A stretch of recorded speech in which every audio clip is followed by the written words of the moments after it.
এইচপির gas godown আছে, বক্তারনগর কুমারপুর যে road আছে সেই রাস্তা দিয়ে বক্তারনগর কুমারপুর রোড ধরে জঙ্গল এরিয়া আছে, জঙ্গল এরিয়া থেকে আমরা 4 জনকে ধরি, বাকি 8-10 জন লোক যারা পালিয়ে যায়, যারা ডাকাতি করার উদ্দেশ্যে জড়ো হয়েছিল, পথচারী যারা আছে বা গাড়ি যেগুলো চলে সেগুলোর জন্য তাদেরকে আমরা অ্যারেস্ট করি। তাদের মধ্যে থেকে একজনের পড়াশোনার বাড়ি ছিল, একজনের বিহারে বাড়ি ছিল, বাকি 2 জন লোকাল ছিল। ওদের কাছ থেকে আমরা গুলি মানে 1 শটার যেগুলো ইম্প্রোভাইজড হয় যেগুলো পাইপ গান যেগুলো আমরা বলি, গুলি মানে লাইভ কার্টিজ, রড, চাকু ইত্যাদি ওদের কাছ থেকে আমরা পাই। ওদিকে আমরা পরে কোর্টে ফরওয়ার্ড করি গত 5 তারিখে, না 4 তারিখেই ফরওয়ার্ড করি।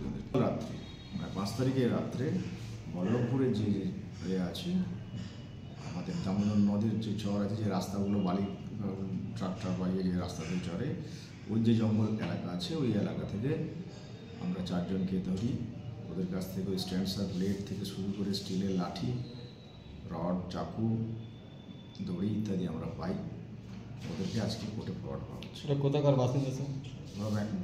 ওরা যেগুলো ছিল বল্লভপুর দিকে, বল্লভপুরেরই বাসিন্দা। বল্লভপুর নেপালি পাড়া ছিল, বেরোনিয়া এইসব জায়গার বাসিন্দা। কি মনে হচ্ছে এটা কি ডাকাতি করার উদ্দেশ্যে জড়ো হয়েছিল? যেগুলো গাড়িগুলো চলে ওখান থেকে, গাড়িদের ড্রাইভারদের কাছ থেকে হতে পারে, বা ওই ফাঁকা রাস্তা দিয়ে যারা লোকজন যাতায়াত করে মোটরসাইকেল নিয়ে তাদের কাছ থেকে ছিনতাই করার জন্য ডাকাতি করার উদ্দেশ্যে জড়ো হয়েছিল।